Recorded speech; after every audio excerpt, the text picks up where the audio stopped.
You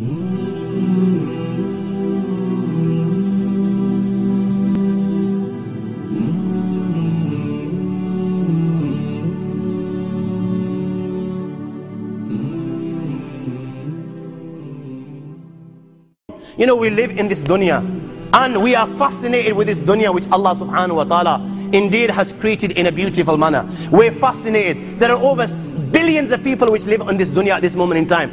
Over 6 billion people that live on the dunya at this moment in time. This dunya of Allah subhanahu wa ta'ala is so big, my young friends, that there is space in this dunya for billions and billions and billions or more people. But what is this dunya in comparison to what Allah subhanahu wa ta'ala has created out there? This dunya is insignificant. This dunya is meaningless to Allah. It means nothing. It is worthless. So worthless, compare it with the sun. The sun is one star. You know more science than me. You'll be able to tell me better. Take this planet Earth and you place it inside the sun, and you will be able to place 1.3 million Earths in the sun. 1.3 million Earths in the sun. Allahu Akbar. Allah is the greatest. The sun is one star. One star. There are stars out there which are millions of times bigger than the sun. You tell me this, that you need millions and millions of stars to make one galaxy. And then you tell me this, that there are zillions of galaxies out there. Let me tell you on top of this, my young friend, after this, whatever you see above, when you raise your head and you look above, whatever you see above, the zillions and zillions and zillions of galaxies, let me tell you, everything there is within the first heaven. Everything there is within the first heaven, and Allah is the creator of 7 heavens. 7 heavens. And the distance between the first heaven and the second heaven is 500 years. You know, the distance that can be covered in 500 years, at what speed? Only Allah knows. Only Allah knows.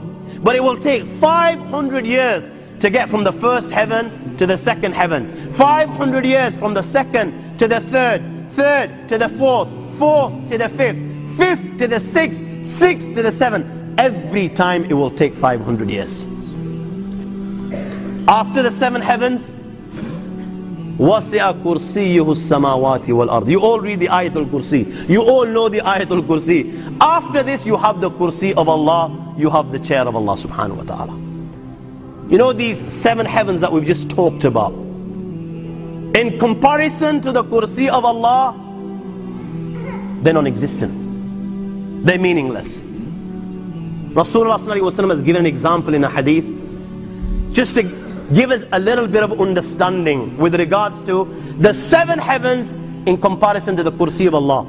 Take a ring from your finger, take it off, the small ring that you have, and place it, let's say, in a desert, the Sahara Desert. It's the biggest desert in the world. You know that ring that we take off from our fingers and place it in the Sahara Desert? What comparison is in between the ring and the Sahara Desert? Nothing. Nothing. The 7 heavens is the ring, and the Kursi of Allah is the Sahara Desert.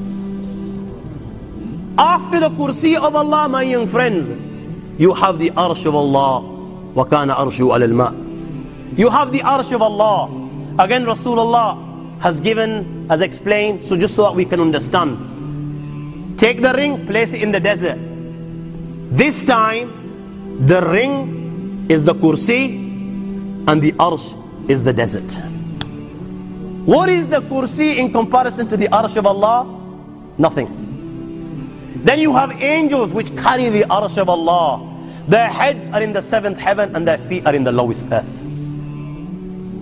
My friends, then you have the Lord of the Arsh and Kursi. لا تدركه الأبصار وهو يدرك الأبصار وهو اللطيف الخبير. He is beyond the size of Allah, who Allah is, what Allah is. The greatness of Allah is beyond the comprehension of my little mind.